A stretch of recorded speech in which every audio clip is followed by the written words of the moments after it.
Kufah, Irak. Pada abad ke-8, teknik pembuatan kertas menyebar dari Cina ke Timur Tengah. Pencatatan dan penyebaran ilmu pengetahuan berkembang pesat.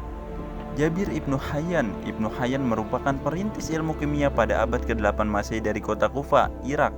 Tak hanya ahli kimia, beliau juga seorang apoteker dan tabib ternama. Hasil-hasil penelitian dan penemuannya pada ilmu kimia dituangkan dalam berbagai buku.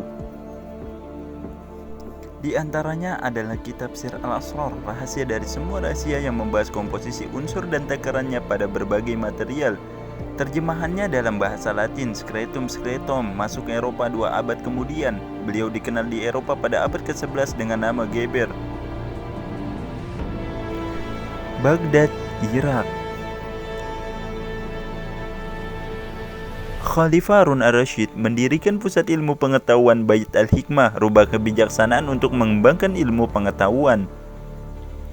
Al-Khawarizmi, salah satu ilmuwan di Bait al-Hikmah adalah matematikawan dan pendiri ilmu algoritma, Muhammad ibnu Musa al-Khawarizmi. Hasil kerjanya dituangkan dalam kitab Al-Mukhtasar Hisab Al-Jabar wal Muqabalah, rangkuman dari perhitungan dengan penggendapan dan penyeimbangan. Buku tersebut menjelaskan tentang penyelesaian sistematis persamaan linear dan persamaan kuadrat untuk pertama kalinya di dunia. Translasi bahasa Latin Principial Mathematica muncul di Eropa 4 abad kemudian, mengenalkan istilah aljabar dan algoritma. Cordoba, Andalusia. Cordoba merupakan pusat ilmu pengetahuan di Eropa selain Konstantinopel pada saat Eropa dalam abad ke-8. Ibnu Firnas, sang ilmuwan, nekat mendesain dan membuat sayap untuk eksperimen penerbangannya. Ibnu Firnas mencoba hasil rancangan sayapnya untuk terbang dari puncak menara masjid di Cordoba, disaksikan banyak penduduk kota.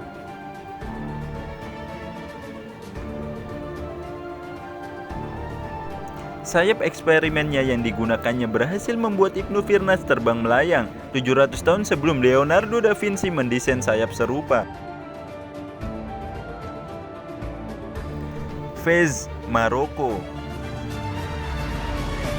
Fatima Al-Fihri merupakan putri terpelajar saudagar Maroko, pemerhati dunia pendidikan. Kurangnya institusi pendidikan tinggi membuat Fatima mendirikan kompleks Universitas Al-Qarawiyyin pada 859 Masehi. Universitas Al-Qarawiyyin merupakan universitas tertua di dunia yang terus beroperasional hingga saat ini. Bidang yang dipelajari meliputi ilmu agama, hukum fikih, hadis, bahasa, matematika, astronomi, geografi, dan filsafat. Isfahan, Persia.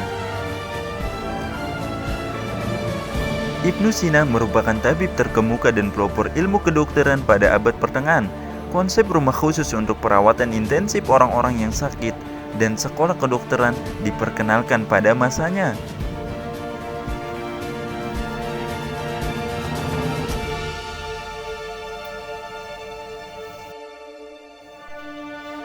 Pengalaman dan penelitiannya dalam bidang kedokteran dituangkan dalam kitab Al-Qanun fi at-Tabib pada 1025 Masehi. Bukunya ditranslasikan ke bahasa Latin 200 tahun kemudian berjudul Canon Medicina. Ibnu Sina Hafiz Sena menjadi pelopor dunia kedokteran.